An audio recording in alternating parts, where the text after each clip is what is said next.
नमस्कार समस्त को स्वागत। आज ओटीटी आसुवा किछि व्याकरणगत प्रश्न संपर्क में आलोचना करवा। आम जाना सर्वनामटी कौन। जो पद विशेष्य बा नाम बदल में व्यवहृत हुए ताकू सर्वनाम कह। राम जड़े भल पिला। बारंबार राम राम राम लिखि आसिले शब्दटी ठीक आमको शुभिबनी। तेणु राम परिवर्ते आम से लगाई से जड़े भल पिला। से हूँ सर्वनाम। तो आम जाना सर्वनामर प्रकार 6 प्रकार रही। सर्वनाम प्रथम हूँ पुरुषवाचक सर्वनाम। पुरुषवाचक सर्वनाम प्रथम पुरुष, द्वितीय पुरुष, तृतीय पुरुष। प्रथम पुरुष रे मु, आंबे, मो, मते, आंबे माने इत्यादि रही है। द्वितीय पुरुष रे तू, तुम्भे, आपण, तुम्भे माने, तुम, तो इत्यादि रही है। तृतीय पुरुष रे से माने इत्यादि रही है।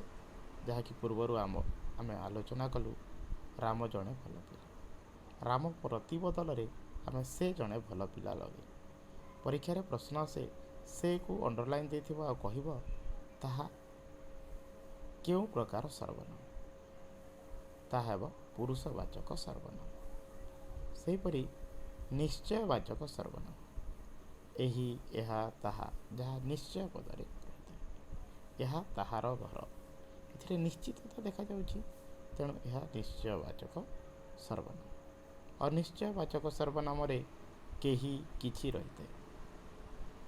केही एठाकू आसीबे कि किछि एथिरे अछि कि एथिरे अनिश्चितता प्रकाश पाउछि। थिब नथिब तेणु ताहा अनिश्चयवाचक सर्वनाम। संबंधवाचक सर्वनाम काहार, जाहार, ताहार, जेते, सेते एथिरे संबंध गठन होउछि। तेणु ताकू संबंधवाचक शब्द कहाଯାଉଛି। प्रश्नवाचक सर्वनाम किए, कौन, केउठी एहीपरि शब्द थिले ताकू आमे प्रश्नवाचक सर्वनाम कहू। आत्मवाचक सर्वनाम निजे, आपे, जहाँ निज को सूचाऊँ।